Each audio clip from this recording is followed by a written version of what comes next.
12 दिन पहले कांग्रेस से बीजेपी में आए अक्षय कांति बम और पिता कांति बम के खिलाफ 17 साल पुराने जमीन विवाद मामले में कोर्ट ने गिरफ्तारी वारंट जारी कर दिया है। उन्हें इस केस में आज कोर्ट में पेश होना था, लेकिन दोनों गैरहाजिर रहे। अक्षय ने वकील के जरिए पारिवारिक कार्यक्रम होने और पिता ने बीमारी में बेड रेस्ट का हवाला देकर पेशी से हाजिरी माफी मांगी थी। कोर्ट ने आवेदन को खारिज कर गिरफ्तारी वारंट जारी किया है। 8 जुलाई तक दोनों को गिरफ्तार करके पेश करने के निर्देश दिए हैं। इधर आज की पेशी से गैरहाजिर रहे अक्षय मंत्री कैलाश विजयवर्गीय के साथ कार्यक्रमों में दिखाई दिए। फरियादी के वकील मुकेश देवल ने बताया कि 2007 में दर्ज हुए बलवा मारपीट के केस में पिछले महीने कोर्ट के आदेश पर धारा 307 बढ़ाई गई थी। 10 मई को इसकी सुनवाई हुई। शुरुआत में ही फरियादी पक्ष के यूनुस पटेल की ओर से आवेदन पेश किया गया। इसमें कहा गया कि मामले में अक्षय और उनके पिता पर गंभीर धारा जुड़ गई है, इसलिए इनकी जमानत रद्द कर दी जाए। दूसरी ओर से आरोपी अक्षय के वकील ने आवेदन पेश किए कि अक्षय आज पारिवारिक सोशल कार्यक्रमों में व्यस्त हैं, पेशी से हाजिरी माफी देने का अनुरोध किया। उनके पिता कांति ने बीमारी के कारण बेड रेस्ट के कारण हाजिर माफी का आवेदन दिया था। वकील देवल ने बताया कि कोर्ट ने तर्कों को सुनने के बाद दोनों के खिलाफ गिरफ्तारी वारंट जारी कर दिया है। बता दें कि खजाना के यूनुस पटेल से अक्षय और कांति का जमीन विवाद था। 2007 में इसे लेकर पथराव, बलवा आदि का मामला दर्ज करवाया गया था। इसी की सुनवाई के दौरान पिछली पेशी में पिता पुत्र के खिलाफ धारा 293, 323, 506, 147, 148 के अलावा धारा 307 भी बढ़ा दी गई थी। फरियादी पक्ष का कहना है कि दोनों के खिलाफ इस मामले में आगजनी की धारा बढ़ाने की मांग की गई है। बता दें कि इस केस में न्यायिक मजिस्ट्रेट प्रथम श्रेणी निधि नीलेश श्रीवास्तव ने आरोपियों को 10 मई को कोर्ट में पेश होने के आदेश दिए थे। फरियादी के धारा 161 में दिए गए बयान को आधार मानते हुए कोर्ट ने खजराना थाना प्रभारी को केस डायरी प्रस्तुत करने के निर्देश भी दिए। इसके साथ ही धारा 428 के तहत अभियुक्तों की अभिरक्षा की अवधि का प्रमाण पत्र भी प्रकरण में संलग्न करने के लिए कहा गया है। फरियादी के वकील मुकेश देवल के मुताबिक प्रकरण पिछले 17 साल से चल रहा है। 24 अप्रैल को मामले की सुनवाई थी। इसमें कोर्ट ने हत्या के प्रयास की धारा बढ़ाने के निर्देश दिए। हमने आज कोर्ट में बम की जमानत निरस्त करने के आवेदन लगाया है, लेकिन अक्षय और उनके पिता कोर्ट में ही पेश नहीं हुए। इस कारण से गिरफ्तारी वारंट जारी किया गया है। कांग्रेस ने प्रत्याशी बने थे, धारा बढ़ने के बाद अचानक नाम वापस लिया। कांग्रेस ने इंदौर से अक्षय बम को लोकसभा प्रत्याशी बनाया था। अप्रैल के आखिरी सप्ताह में इस पुराने केस में अचानक बम के खिलाफ धारा 307 बढ़ गई। इसके बाद नाटकीय घटनाक्रम के साथ बम ने कांग्रेस से नाम वापस ले लिया और भाजपा ज्वाइन कर ली थी। इस पूरे घटनाक्रम के बाद इसी केस की 10 मई को पहली पेशी तय हुई है। अक्षय पिता कांतिलाल बम एवं कांतिलाल बम इनके मामले से रिलेटेड सुनवाई हुई। इस पूरे मामले में कुल 5 आरोपीगण हैं, जिसमें से आरोपी सतवीर मृत है, आरोपी सोनू और आरोपी मनोज पूर्व से फरार हैं, जिनके खिलाफ दिनांक 15 मार्च 2024 को वारंट जारी किया जा चुका है।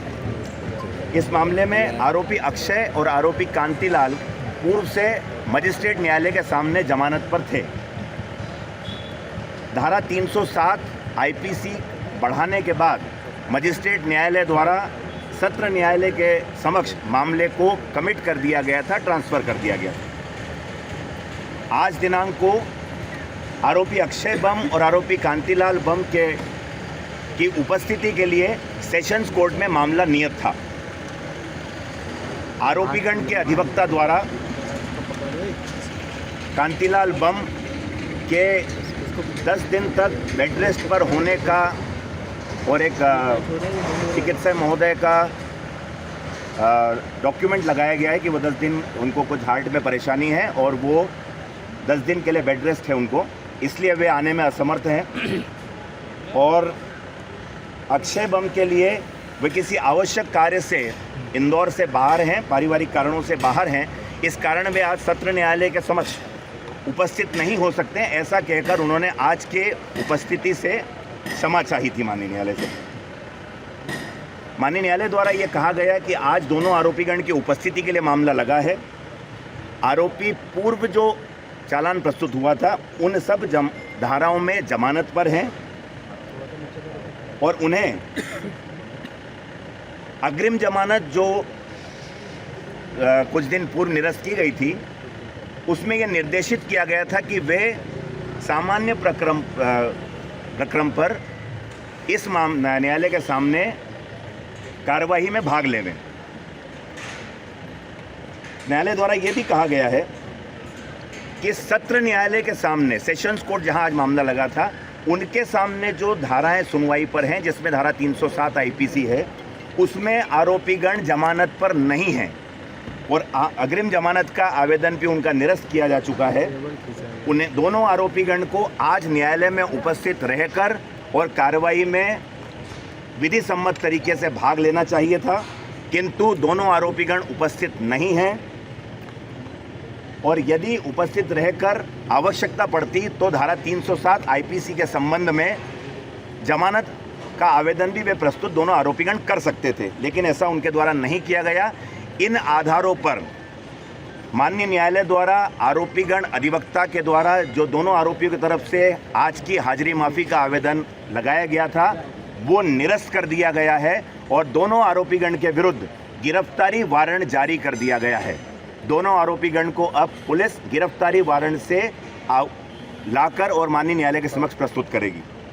साथ ही फरियादी अधिवक्ता, जो इस मामले के फरियादी हैं यूनुस गुड्डू, उनके निजी अधिवक्ता के द्वारा एक आवेदन आरोपीगण की जमानत निरस्त करने संबंधी जो धारा 439 उपधारा 2 दंड प्रक्रिया संहिता का होता है, वो प्रस्तुत किया गया था। काफ़ी विस्तृत आवेदन था, किंतु न्यायालय के द्वारा ये कहा गया है, स्पष्ट किया गया है कि चूंकि इस मामले में आरोपीगण जमानत पर, उनके समक्ष जमानत पर हैं ही नहीं, इसलिए विधि अनुसार जमानत निरस्त करने का आवेदन पोषणीय या मेंटेनेबल ही नहीं है। इस आधार पर फरियादी अधिवक्ता का आवेदन, जमानत निरस्त करने का आवेदन भी निरस्त किया गया। जमानत पुराने केसेस में, पुरानी धारा में, हाँ, इस न्यायालय के समक्ष जो 307 जो सेशन ट्रायल धारा है, उसमें चूंकि वो जमानत पर है ही नहीं, इसलिए जमानत निरस्ती का सवाल ही उत्पन्न नहीं होता है। इसलिए उनका आवेदन भी निरस्त किया गया है और आरोपीगण को गिरफ्तारी वारंट से तलब किया गया है।